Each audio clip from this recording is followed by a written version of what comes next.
Now, without hesitation, roar towards realization.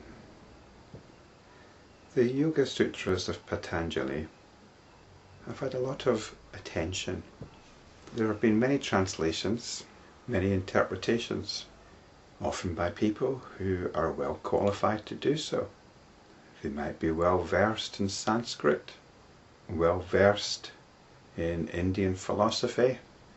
They might even be practicing yogis who practice several hours of yoga a day, practice their asanas and perhaps pranayama, maybe even do yogic cleansing and have a special diet and so on. And such people might feel that they're qualified to interpret or translate the Yoga Sutras of Patanjali. And they'll usually understand this first aphorism as a little intro to this exposition of yoga. That's what they think the Yoga Sutras is. It's an exposition, a summary of yoga practice. Or perhaps it's just embodying the principles of yogic philosophy. It's nothing like that at all. In this first line, the attitude is set. Without hesitation, roar towards realization. It's like a lion roaring towards its prey. There's no hesitation. It knows exactly what it's doing. It's not having to do any preliminary practices. It's not having to have any kind of discourse going on. It does it. It goes for it wholeheartedly with all its being towards its prey. It could be like the roar of a river as it roars on its way, a mighty river. It's doing its thing. There's no question about it, about what the river's doing. It's roaring along towards the sea. There's no equivocation here. There's no deliberation. This is the attitude towards spiritual practice that Patanjali is exhorting us to.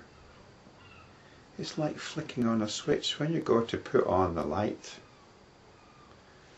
you press the switch and it goes on. That's it. There's no halfway house.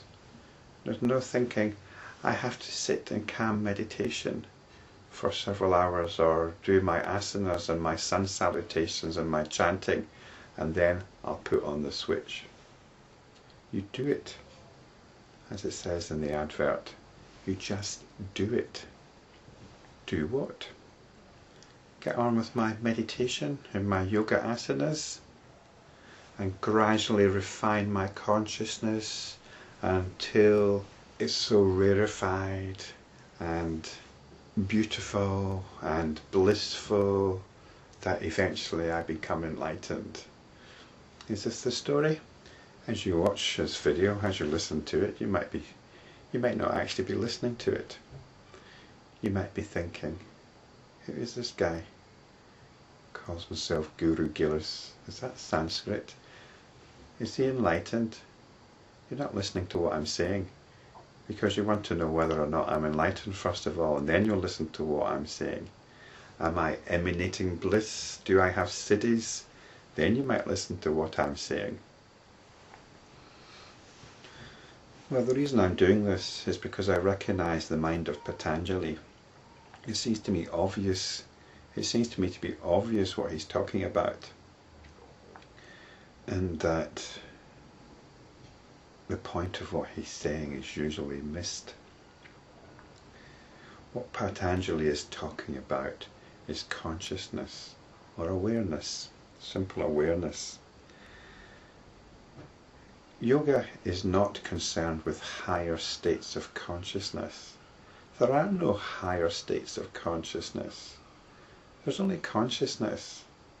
You might disagree with that, but then what I'll say to you is, what you're talking about is moods. We have moods, a huge variety of moods which we are caught up in. And some of these moods are very rarefied and very blissful, ecstatic even if you're lucky. And I think yoga has become associated with this, developing higher moods, higher states of mood, if you like.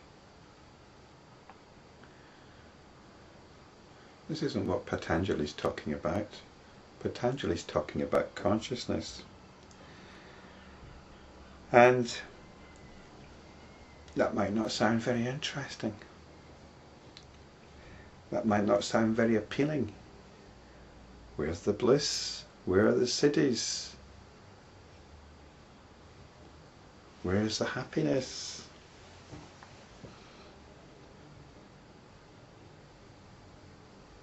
Well, this is part of your enlightenment practice. This is what you do. You get in touch with your very, very ordinary awareness. Acknowledge it. It's the awareness by which you're hearing this video, by which you're seeing it. It's that very awareness which is with you every moment of the day. Yoga isn't something you set aside a few hours a day for, or 1 hour or half an hour, however long it is. It isn't something that you do in order to keep body and mind together. I mean, you can use it for that purpose if you wish, but that's not what Patanjali is talking about. He's talking about realizing the nature of your own ordinary consciousness, your own ordinary awareness, acknowledging it, realizing it, exploring it, appreciating it, and you realize that this ordinary awareness of yours is infinite, it's omnipresent, it's omniscient. The whole universe arises within it and sets within it. This is the awareness that yoga is about. This is enlightenment practice. Yoga is enlightenment practice, and every moment when there is awareness is an opportunity to practice yoga. We roar towards this. There's no preparation necessary. At any moment we're either practicing yoga or we're not, and that's it. Yoga is enlightenment practice. It's the realization of our absolute nature. The next few aphorisms spell this out, and we'll look at those in the next video.